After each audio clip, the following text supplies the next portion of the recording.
Hey, salut tout le monde, bienvenue à la Chapelle en ligne. Je me présente, mon nom est Jasmin Pierre et je fais partie de l'équipe pastorale ici à la Chapelle. Si c'est une de tes premières fois, j'aimerais vraiment te souhaiter la bienvenue. Je suis vraiment heureux que tu sois avec nous aujourd'hui. Aujourd'hui, c'est le pasteur David Potier qui nous apporte un message. On écoute le message et on se retrouve après. Hey! Aujourd'hui, ça va être une journée extraordinaire. Je veux vraiment prendre le temps de souhaiter la bienvenue à ceux qui viennent pour une première fois, parce que c'est stressant aller à l'église une première fois. Ça peut même être bizarre. Hein? Tu arrives là, puis il y a quelqu'un qui lève une main. Puis là, tu te dis, ah, la personne va poser une question. Puis là, il y a quelqu'un qui lève deux mains. Tu te dis, ah, il y a deux questions. Puis finalement, tu t'aperçois que, ah non, il n'y a pas de question. Ils lèvent leurs mains vers Dieu. C'est un peu bizarre de venir à l'église pour une première fois et ça prend du courage. Et je veux saluer ton courage si tu es ici pour une première fois. Est-ce qu'on peut leur donner de l'amour? Allez, faites du bruit pour tous nos invités. Come on! Yes! J'aimerais vous inviter à vous lever une dernière fois pour la lecture des Saintes Écritures. On va lire une vignette des Évangiles. Un de mes textes préférés, Jean, chapitre 8. Verset 1. Jésus se rendit à la montagne des Oliviers, mais dès le matin, il alla de nouveau dans le temple, et tout le peuple vint à lui. S'étant assis, il les enseignait. Alors les scribes et les pharisiens, ça c'est les chefs religieux de l'époque, amenèrent une femme surprise en adultère.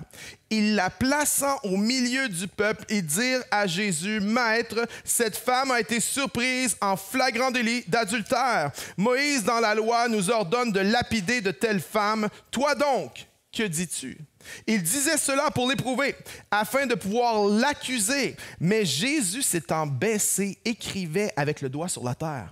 Comme il continuait à l'interroger, il se releva et leur dit, « Que celui de vous qui est sans péché jette le premier la pierre contre elle. » Et s'étant de nouveau baissé, il écrivait sur terre. Quand ils entendirent cela, accusés par leur conscience, ils se retirèrent un à un, depuis les plus âgés jusqu'au dernier, et Jésus resta seul avec la femme qui était là au milieu.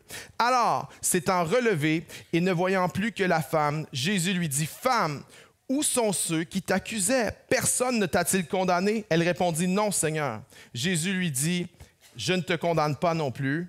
Va et ne pêche plus. » Dans ce texte, on voit Jésus qui rebâtit la vie de quelqu'un qui a une vie complètement détruite. Et le titre de mon message aujourd'hui, c'est « Jésus rebâtit des vies ». Avant de t'asseoir, regarde quelqu'un dans les yeux et dis-lui « Jésus veut rebâtir ta vie ». Dis ça à quelqu'un. Vas-y. Jésus veut rebâtir ta vie. Yeah! Une fois que tu l'as dit, tu as le droit de t'asseoir. J'aimerais te proposer qu'il n'y a personne pour rebâtir des vies comme Jésus. Il n'y a personne pour restaurer, relever, réparer, ressusciter quelqu'un comme Jésus. Et on voit dans ce texte le processus par lequel Jésus l'a rebâti. J'ai 3 points pour nous aujourd'hui. Le premier, c'est que Jésus ne va pas la regarder, mais il va la voir. On a tous un besoin fondamental d'être vus. Tu te souviens quand tu étais petit? Regarde, maman, mon dessin. Regarde, maman, mon beau dessin. Hein? Regarde, maman, je fais du vélo. Regarde, maman, je fais du vélo, pas de main. Regarde, maman, je fais du vélo, pas de pied. Et le classique, regarde, maman, je fais du vélo, fonce dans le mur, pas dedans. Hein? On a besoin d'être vu. Il y a une photo de Nora qui va apparaître à l'écran. C'est la petite de Jasmin, Pierre et de Valérie. Elle a 8 mois. Elle a des grands yeux. Puis c'est fascinant parce qu'elle a tellement besoin que son père la voit. Quand il la regarde pas, elle est là puis elle fait ça. En voulant dire, m'as-tu vu là? Hein? M'as-tu vu? Regarde-moi. On a tous besoin d'être vus. Tout le monde a besoin. Maintenant, lorsque je dis qu'on a besoin d'être vu, je ne suis pas en train de dire qu'on a besoin d'être regardé. Il y a une grande différence entre être vu et être regardé. Être regardé, c'est superficiel. Être vu, c'est en profondeur. Être regardé, c'est seulement avec les yeux. Être vu, c'est avec le cœur. Être regardé, c'est seulement être remarqué. Mais être vu, c'est être connu en profondeur. On vit dans un monde où c'est difficile d'être vu. On vit dans un monde où on a une culture individualiste et on regarde les gens, mais on ne les voit pas. La personne qui sert ton café, le barista, on la regarde, mais on ne la voit pas. Le serveur au restaurant, on le regarde, mais on ne le voit pas. Les itinérants sur la rue, tout le monde les regarde, mais on ne les voit pas. Dans ma pratique pastorale, combien de fois je rencontre des gens, des femmes et des hommes, des jeunes et des moins jeunes, des personnes célibataires et des personnes mariées qui disent « J'ai l'impression que personne ne me voit. » Nous avons besoin d'être vus. Mais on vit dans un monde que c'est difficile d'être vu, alors on en est venu à se contenter d'être regardé. En autant qu'on me regarde, je suis correct.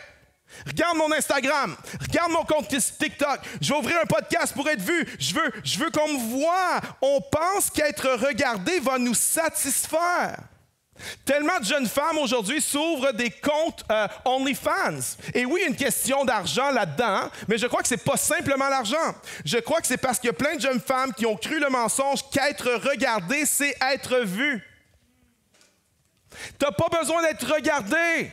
Tu as besoin d'être vu. On est tous comme Nora. On est tous comme ça. Y a-tu quelqu'un qui va me voir? Vous vous souvenez le film Avatar? Hein? Je te vois. On a besoin d'être vu. On a besoin que quelqu'un voie notre âme, voie notre cœur, regarde dans les profondeurs de qui nous sommes. Et cette femme dans Jean chapitre 8, c'est une femme qui était vue de tout le monde. Elle était regardée de tout le monde. Tout le monde la regardait. Ceux qui voulaient l'utiliser, ils la regardaient. Ceux qui voulaient la convoiter, la regardaient. Ceux qui voulaient la juger, la regardaient. Tout le monde la regardait, mais il n'y a personne qui la voyait. Jusqu'au jour où arrive Jésus. Et le regard de la femme va croiser le regard de Jésus. Et elle va vivre une expérience qu'elle n'a jamais vécue auparavant. Elle va rencontrer quelqu'un qui ne fait pas juste la regarder. Elle va rencontrer quelqu'un qui la voit vraiment. J'aimerais te proposer que notre besoin d'être vu est tellement profond qu'il n'y a pas un homme, il n'y a pas une femme, il n'y a pas un être humain qui peut satisfaire ce besoin pleinement. Seulement Dieu peut te voir vraiment. Seulement Dieu peut te connaître vraiment. Le roi David a dit ceci, « Mon corps n'était point caché devant toi. » Il parle à Dieu, c'est une prière. « Lorsque j'ai été fait dans un lieu secret, tissé dans les profondeurs de la terre, quand je n'étais qu'une masse informe, avant d'être né, il dit, « Tes yeux me voyaient. » Il dit, « Tu me voyais, Dieu, et sur ton livre étaient inscrits tous les jours qui m'étaient destinés avant qu'aucun d'eux n'existât. » Le psaume 139 nous dit, « Dieu te voit. » J'aimerais te dire ce matin, Dieu te voit, toi. Il voit qui tu es. Il voit tout, the good, the bad, the ugly. Il te voit. Il voit tes peines. Il voit tes douleurs.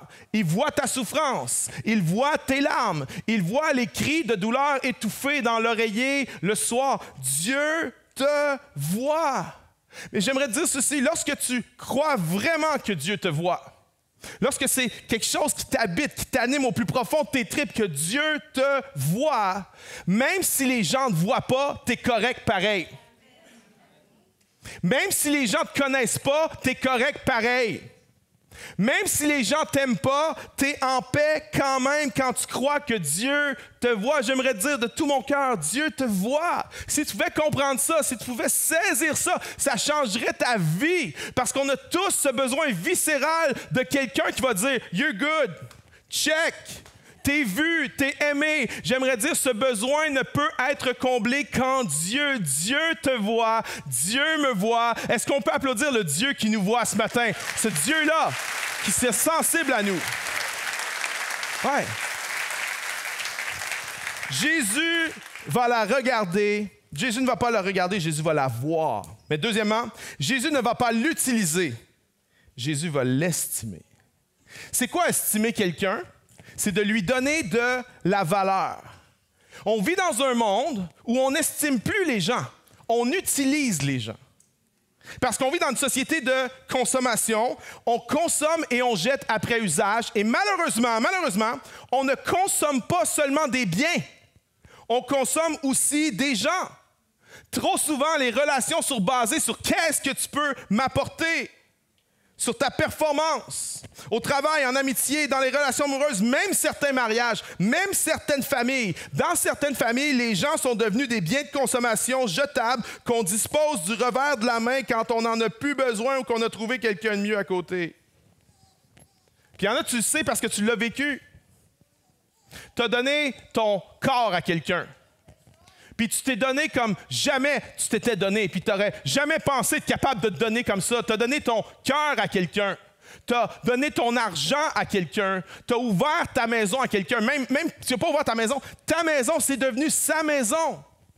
Et à la première occasion, tu l'as vu tout balayer ça du revers de la main pour quelqu'un qui disait qu'il était mieux. Puis tu te dis, mais j'ai tout donné, moi. Pourquoi on me fait ça? J'ai tout donné. Puis lui, il n'a rien donné. Et souvent, on est laissé avec ce sentiment d'avoir été utilisé. Et c'est exactement ce qu'ont fait les pharisiens avec cette femme-là. Ils ont voulu l'utiliser. Il y en a un qui l'a utilisé pour son plaisir charnel. Il y en a une méchante gang qui l'ont utilisé pour essayer d'atteindre Jésus, de nuire à Jésus. Il y en a une méchante gang qui l'ont utilisé pour la juger puis se penser plus morale qu'elle. Mais j'aimerais dire, Jésus ne va jamais t'utiliser. Jésus va t'estimer. Cette femme, lorsqu'elle est par terre, probablement à moitié dénudée, dans la honte et tout ça, Jésus vient vers elle et Jésus lui dit, « Femme, femme, où sont ceux qui t'accusaient? » Et ce mot « femme », nous, ça semble être un mot juste comme ça, mais le mot dans les évangiles, c'est Juné, c'est un terme de respect. C'est un terme d'honneur envers cette femme-là. Jésus croyait que oui, cette femme avait fait des gaffes, oui, elle avait fait des erreurs, mais malgré ce qu'elle a fait et malgré ce qu'on lui a fait, cette femme avait encore de la valeur aux yeux de Dieu. Jésus croyait le psaume 139 qui dit « C'est toi qui as formé mes reins.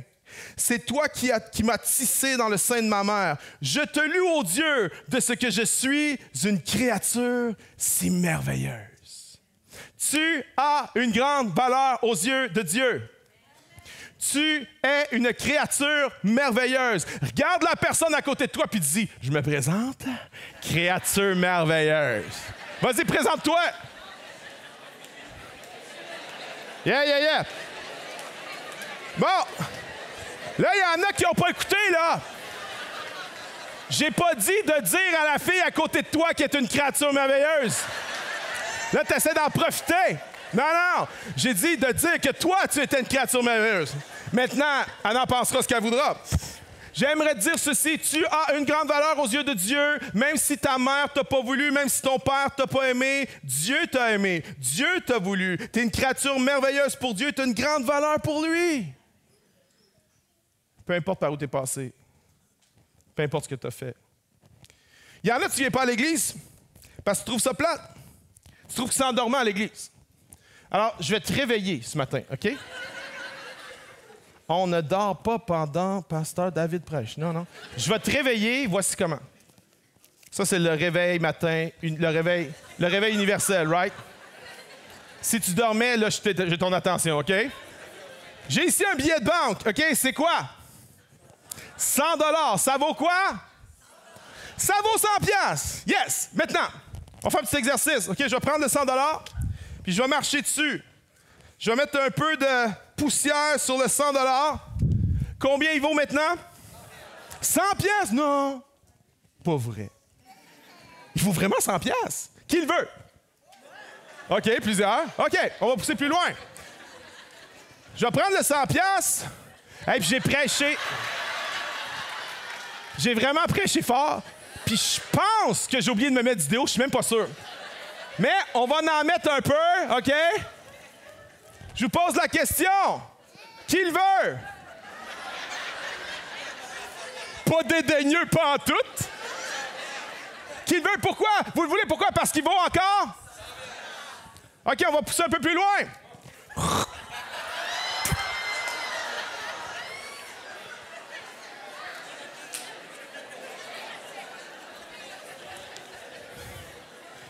Je pose la question, qui le veut?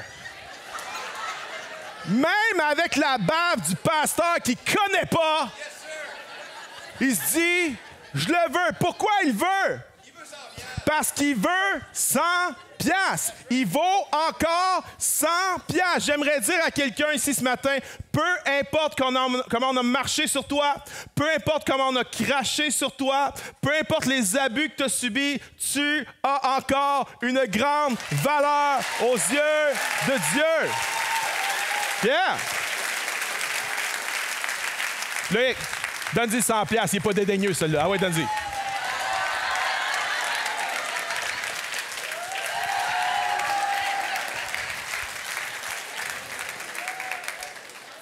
Il y a une photo qui va apparaître.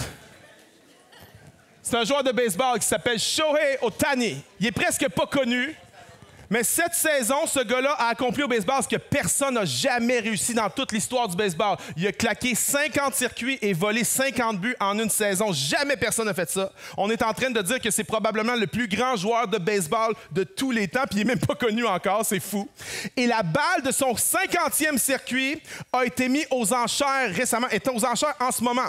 Et en ce moment, la dernière fois que j'ai regardé, avant hier, les enchères étaient à 1,8 million de dollars pour la baballe.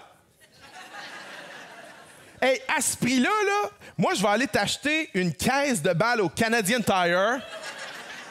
M'a t'en donné des balles. Ouais. Quoi? 1,8 million? On se dit, mais ça vaut pas ça? Ça vaut 4,99 sur eBay, une balle comme ça.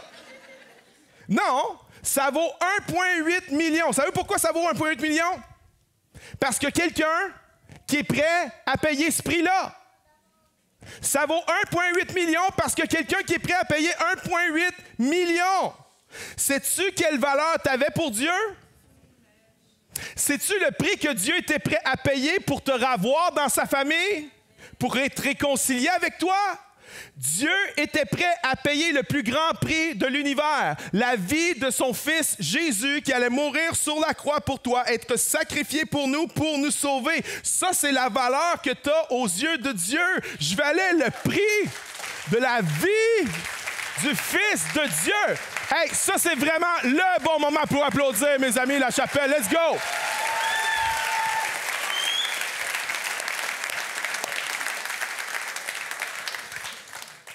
Jésus ne va pas juste la regarder, il va la voir. Il ne va pas l'utiliser, il va l'estimer. Et 3, Jésus ne va pas la condamner, mais il va la sauver. Verset 11. « Je ne te condamne pas non plus, va et ne pêche plus. » Cette femme-là, imaginez ce qui se passe dans sa tête, là. On l'amène dans le temple, devant les chefs religieux. Il y a le rabbin Jésus qui est là. Elle a plus d'alliés, elle a plus d'ennemis, plus d'alliés, plus d'amis. Il n'y a pas personne qui va se lever pour elle pour dire « Non, non, faites pas ça! Ne la lapidez pas! » Et dans sa tête, elle est convaincue que Jésus va dire « Coupable, lapidez-la, mais contre toute attente. Jésus ne va pas la condamner, Jésus va la sauver. » Les chefs religieux vont dire « Moïse, dans sa loi, a dit de lapider de telle femme. Toi, que dis-tu? » Et Jésus ne leur répond pas. Jésus fait. Et il se met à écrire par terre. Et eux continuent à questionner Jésus. Alors Jésus se relève. Puis il dit que celui qui n'a jamais fait de péché, celui-là qui lui lance la première pierre. Puis il les regarde. Puis il se repenche. Puis il continue à écrire par terre. Et l'Évangile dit qu'un par un, accusés par leur conscience, ils ont lancé le caillou, puis ils sont partis, puis Jésus est retrouvé seul avec la femme. Je ne sais pas pour toi, mais moi, ça me pose une question. De qu'est-ce que Jésus a écrit par terre pour qu'il sac le camp de même? Qu'est-ce que c'est ça? Voici ce que Jésus est en train de faire. Jésus est en train d'employer une technique employée par les rabbins à l'époque, qu'au lieu de citer un passage des Écritures, on pointe les gens vers un passage des Écritures. Parce qu'il faut se souvenir quelque chose. Les chefs religieux connaissent la Bible par cœur. Et quand Jésus se penche pour la première fois pour écrire, il est en train de les pointer vers un verset, vers un passage de la Bible. Mais ils n'ont pas catché. Quand Jésus s'est relevé, il leur a parlé, il s'est repenché encore, puis une deuxième fois. C'est lorsqu'il a écrit pour la deuxième fois que les gars ont cliqué. Oh! il est en train de nous pointer vers Jérémie 17, verset 13, qui dit « Ceux qui se détournent de moi seront inscrits sur la terre, car ils abandonnent la source d'eau vive, l'Éternel. » Jésus est en train de leur dire « c'est vous qui avez abandonné Dieu. C'est vous qui deviez conduire les gens vers Dieu, mais c'est vous qui avez abandonné Dieu. » Et lorsqu'un rabbin pointe vers un verset, il ne pointe pas juste vers un verset, il pointe vers un texte, vers un passage. Regardez ce que dit le verset 9 et 10 du même chapitre. « Le cœur est tortueux par-dessus tout, il est méchant. Qui peut le connaître? Moi, l'Éternel, j'éprouve le cœur. » Jésus est en train de leur dire « Je sais qu'est-ce qu'il y a dans votre cœur. » Je le sais, tous ceux qui ont couché avec elle. Je le sais, tous ceux qui n'ont pas couché avec elle, mais qui aimeraient coucher avec elle. Qui sont prêts à lui lancer la première pierre. Jésus est en train de leur dire, si je la condamne, elle, il faut que je vous condamne, vous autres aussi. Tellement de gens ont une mauvaise image de Dieu. Une mauvaise conception de Dieu. Tellement de gens pensent que Dieu fait tout ce qu'il peut pour condamner le monde. Mais j'aimerais dire, Dieu ne fait pas tout ce qu'il peut pour condamner le monde. Dieu essaie de faire tout ce qu'il peut pour sauver le monde. Il dit, je ne te condamne pas, va et ne pêche plus. Et l'ordre est important. Il ne dit pas, va et ne pêche plus, puis je ne te condamnerai pas. Il dit, je ne te condamne pas, va et ne pêche plus. En d'autres mots, Jésus n'est pas en train de dire, va te nettoyer de tes péchés, puis ensuite tu viendras à moi. Jésus est en train de dire, viens à moi et moi, je vais te nettoyer de tes péchés parce que tu ne peux pas te nettoyer tout seul, mon ami. On a tous fait des péchés, on a tous fait des gaffes. Il y en a, tu dis que tu n'as jamais péché, tu n'as jamais fait d'erreur. J'aimerais t'inviter, on va t'inviter sur le stage ici. Toi, tes dents sont toujours blanches, right? Toi, quand tu pètes, ça sent bon, right? J'aimerais t'inviter à venir sur le stage parce qu'on va t'applaudir. Y a-t-il un volontaire, un parfait? Non, il n'y en a pas, hein? Il n'y en a pas. Il y en avait juste un qui était parfait. Il y en a juste un qui avait le droit de lancer la pierre. Puis celui qui avait le droit de la lancer, il ne l'a pas fait. Tu ne peux pas te nettoyer puis aller à Jésus après. Tu dois aller à Jésus puis c'est lui qui va te nettoyer.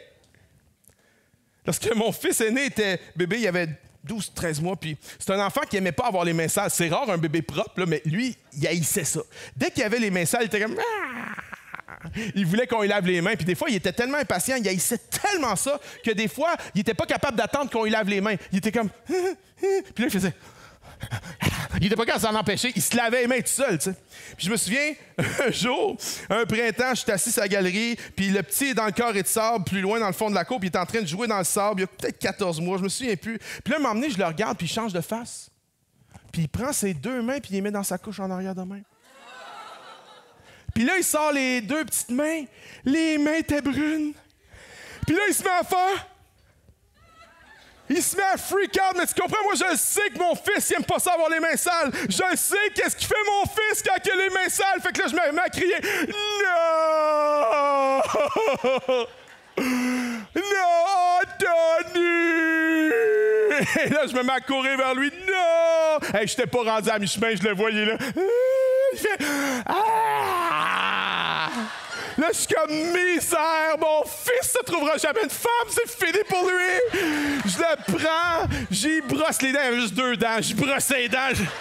Je n'avais pu prendre l'autre javel, j'aurais pris l'autre javel. Vois-tu, le point là-dedans, c'est que tu ne peux pas te nettoyer par toi-même de ton péché, de tes fautes, de tes gaffes. Tu as besoin de quelqu'un qui était parfait pour te nettoyer. Sinon, tu vas juste t'empirer. Tourne-toi vers Jésus. C'est lui le grand nettoyeur. C'est lui qui nous clean.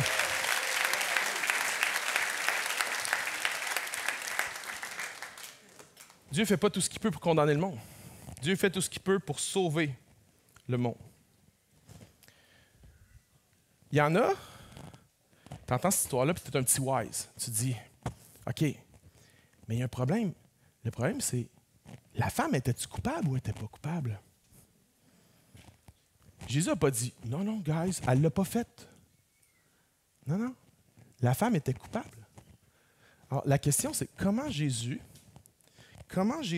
peut ne pas la condamner alors qu'elle est coupable? Tu te retrouves en cours, là, quelqu'un qui a commis un crime ou quoi que ce soit, puis on dit non, non coupable. Attendez, coupable ou non coupable? Voici pourquoi Jésus ne la condamne pas. Jésus ne la condamne pas, écoutez bien, parce qu'il va lui-même être condamné pour elle.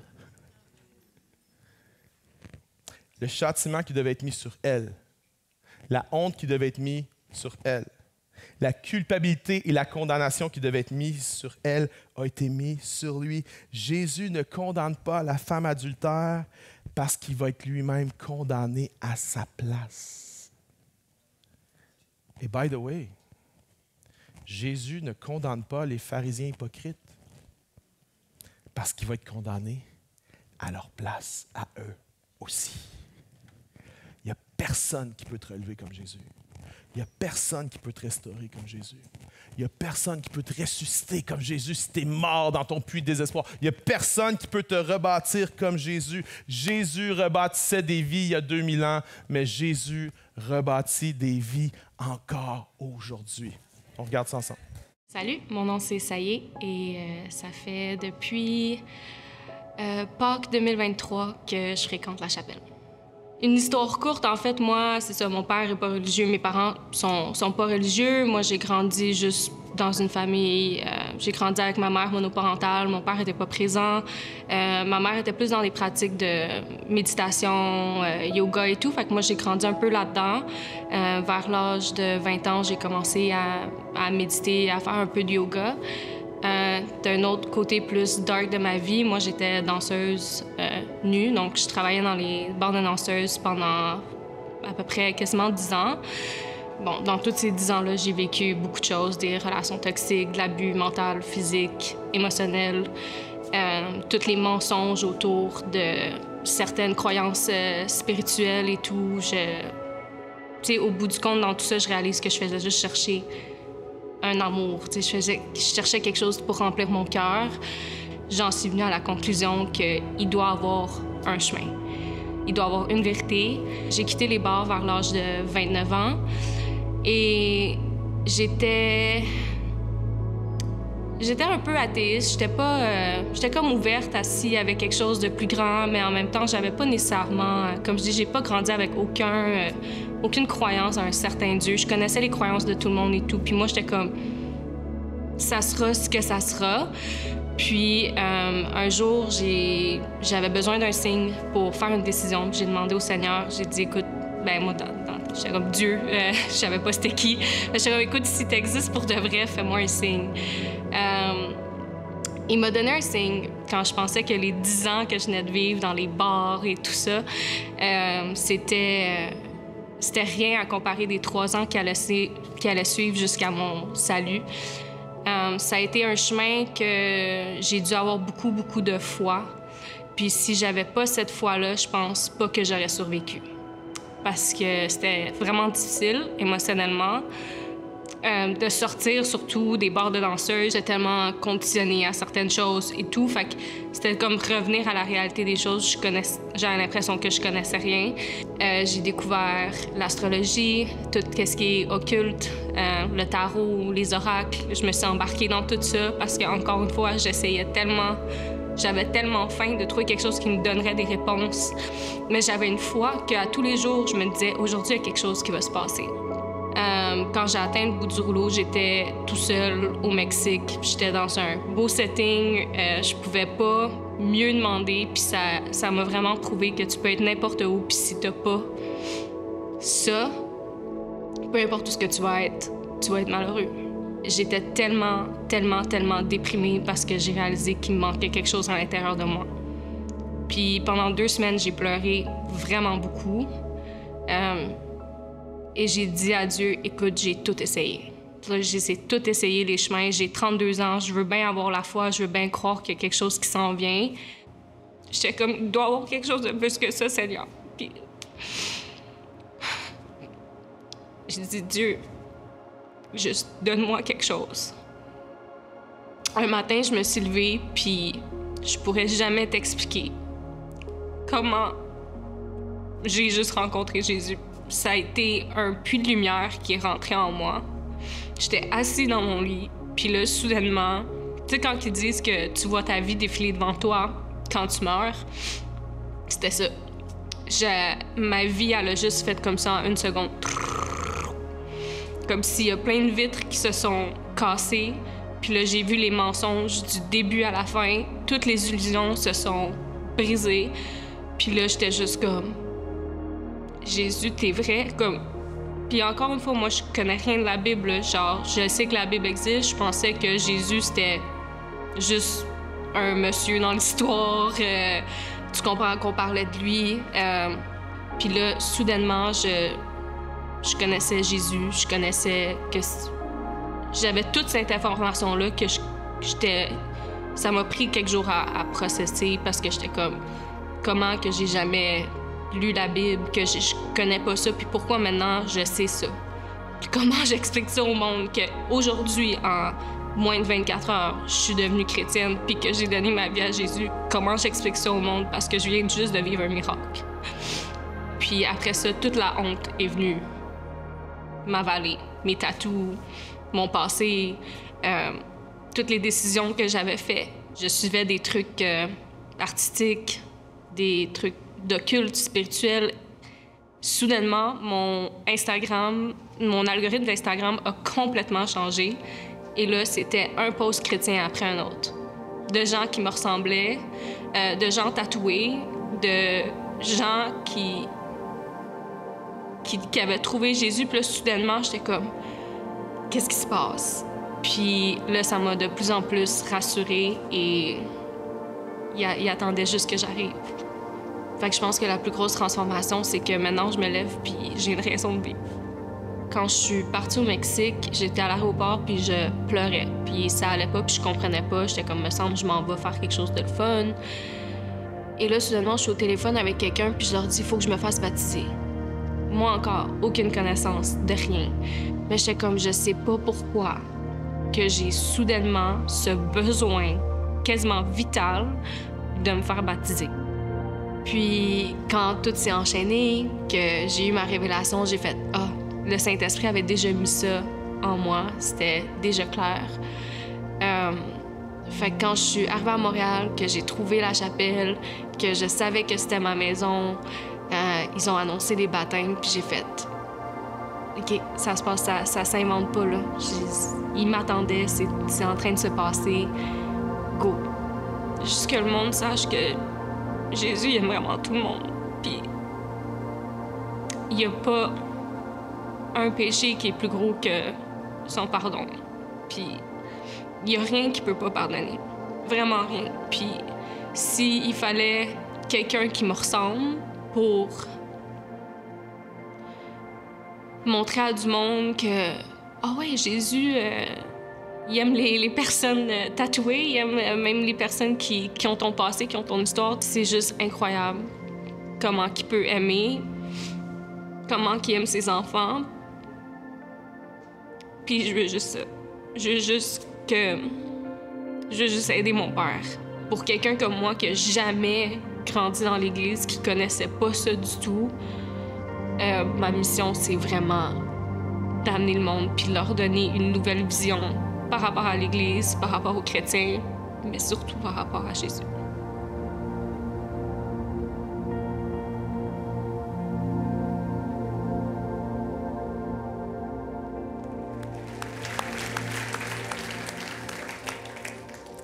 Jésus ne faisait pas seulement rebâtir des vies il y a 2000 ans. Jésus rebâtit des vies encore aujourd'hui.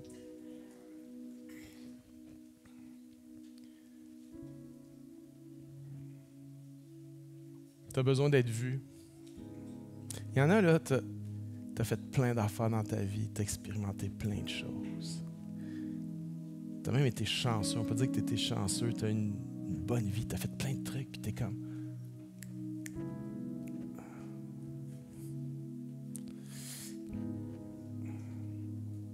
What's next? Un autre voyage, une autre expérience. What's next? Une autre femme, un autre homme, what? Ce vide-là, c'est parce que tu as besoin d'être vu. Tu as besoin d'être regardé, tu as besoin d'être vu. Mais il n'y a personne qui peut te voir comme tu en as besoin, comme Jésus peut te voir. Tu as besoin d'être estimé. Il y a trop de gens qui ont essayé de t'utiliser. Tu as besoin d'être estimé à un niveau que seul Jésus peut t'estimer. Puis tu as besoin d'être sauvé. Puis il y a un seul sauveur. Il y a un seul nom qui a été donné dans les cieux, sur la terre, par lequel nous pouvons être sauvés. C'est le nom du Seigneur Jésus. Et je crois qu'aujourd'hui, il y a plein de gens qui sont prêts à dire oui à Jésus. Il y a plein de gens, on est des centaines dans ce lieu, dans cette journée, on va être des centaines et des centaines de personnes qui ont déjà dit oui à Jésus, qui ont donné leur vie à Jésus. Puis je ne voudrais pas que tu partes de ce lieu sans avoir eu l'occasion de le faire. Alors ce que je vais faire, je vais faire une prière spéciale. Okay? Je vais demander à tout le monde de pencher la tête, s'il vous plaît, de fermer les yeux. Tout le monde, juste par respect, s'il vous plaît, OK? Et je vais faire une prière spéciale pour quelqu'un qui est ici, qui dit, c'est moi. C'est mon moment. Je veux dire oui à Jésus. Je veux donner ma vie à Dieu. Si c'est toi, je veux prier pour toi. Mais je veux le faire d'une façon intime. Je ne veux pas te mettre sur le spot. Je vais faire une prière, mais je vais te demander si c'est toi. Si tu dis, OK, c'est moi, je veux donner ma vie à Dieu, puis je veux que tu pries pour moi, je vais te demander, là où tu es, alors que tout le monde a les yeux fermés, juste de lever ta main, puis il y a juste moi qui va l'avoir. Je vais savoir que je prie pour quelqu'un. OK? Si tu es ici, oui. Quelqu'un d'autre, oui. Plein de gens, merci, merci. Quelqu'un d'autre, je donne ma vie à Jésus aujourd'hui. C'est pour moi, ça, ce message-là. Oui, en arrière, merci. Là-bas, merci. Oui, quelqu'un d'autre. Il y a plein de gens. Oui.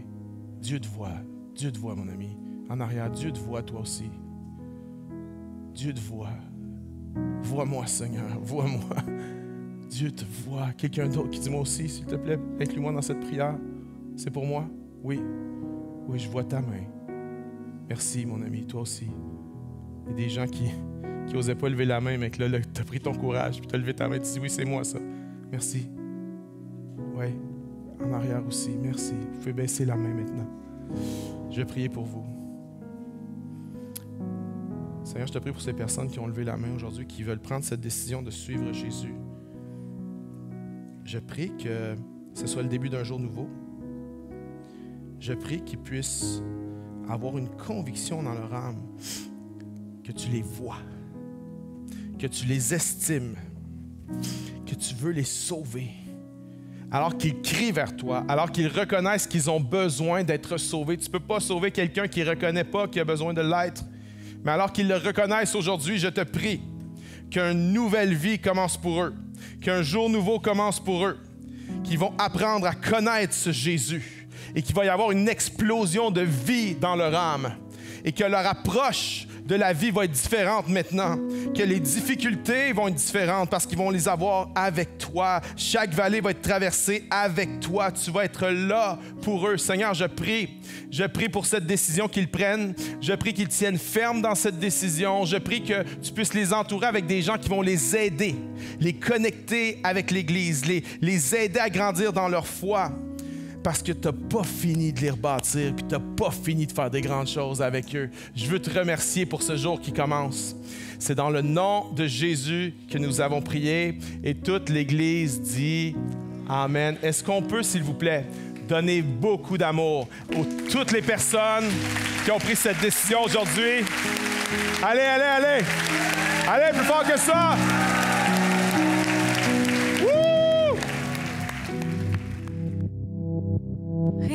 Rédempteur adorable, sur la croix attachée, traité comme un coupable, brisé pour mon péché. Ton nom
à ta gloire, ô Jésus.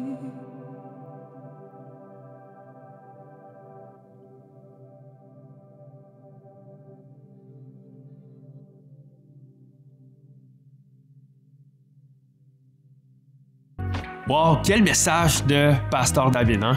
De se rappeler qu'il n'y a personne qui peut rebâtir ta vie comme Jésus peut le faire. Comme la femme adultère, tu te sens peut-être regardé, mais pas vu. Tu te sens peut-être sale, mais tu ne peux pas te laver toi-même. Sache que Jésus ne te condamne pas, car il a lui-même payé le prix pour toi à la croix. Et quel rappel de savoir que Jésus, lui, il nous voit. Et notre désir en tant qu'Église, c'est que tu ne sois pas seulement vu par Jésus, mais aussi par la communauté de l'Église. Donc, si tu veux te joindre à nous en personne, tu peux le faire à Montréal, à la salle Père Marquette, les dimanches à 9h30 et 11h30. Également au Théâtre Fairmount à 18h ou encore à Gatineau au cinéma Star Cité de Hall à partir de 9h45. On a vraiment hâte de te voir. Sache que tu peux aussi vivre la communauté en ligne en te joignant à notre after tous les lundis midi. Tu vas trouver le lien pour te connecter sur notre site web. L'Église existe grâce aux précieux dons qu'on reçoit. Si tu fais partie de ceux et celles qui donnent semaine après semaine, merci. Tes dons nous permettent de nous réunir tous les dimanches matins en personne, mais aussi en ligne. Les dons servent aussi à aimer notre ville en action par le biais de J'aime ma ville. Il y a différentes façons que tu peux donner. Tu peux donner via l'application de La Chapelle ou directement sur notre site web. Merci d'avoir été avec nous aujourd'hui. On se rejoint la semaine prochaine en personne ou en ligne sur notre chaîne YouTube. Bonne semaine à tous.